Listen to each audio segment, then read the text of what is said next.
4, an alleged accomplice charged. This Milwaukee woman, DeLuise Lipsy, is accused of helping murder suspect Darius Higgins evade capture. And so our big story at 4, shocking new information about what this alleged accomplice confessed to police. It is information that appears to directly contradict the original reports that Higgins actually killed Sierra Robinson and kidnapped their 2-year-old child. Madeline Anderson joining us live to explain the twist in all this. Madeline? Yeah, according to that timeline of events laid out by Lipsy, it appears that Higgins never actually abducted his daughter because she was already dead days before her mother's murder. In an interview with Milwaukee police this past weekend, DeLuise Lipsy says she first met up with Darius Higgins on March 8th. She says she was in Las Vegas when he called her to tell her to fly to Minneapolis to meet him.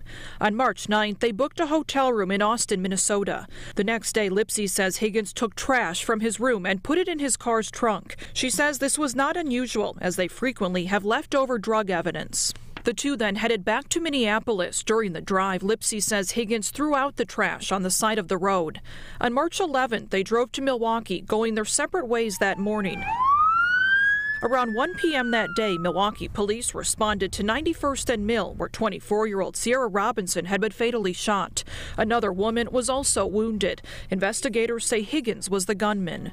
At 2 p.m., Higgins picked Lipsy back up. She says she then received a call from a friend informing her that Higgins had abducted his 2-year-old daughter, Noelani Robinson, after killing her mother.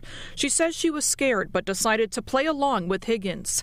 That same evening, an Amber Alert was issued for Noelani and an arrest warrant issued for Higgins. On March 12th, Lipsy says she and Higgins parked outside of a motel in Lansing, Michigan to drink and do drugs. That's when 2 squads approached. She says Higgins sped off, leaving her behind.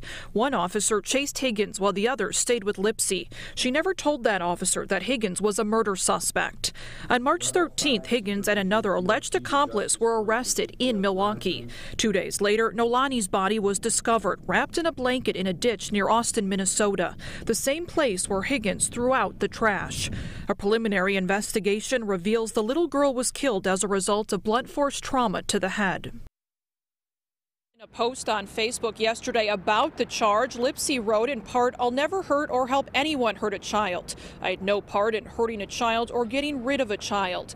Now, Lipsy has since been released from custody on a signature bond. Meanwhile, Minnesota authorities continue to investigate Noelani's murder. Reporting live in Milwaukee, Madeline Anderson, Fox 6 News. Stunning new information there, Madeline. Thank you.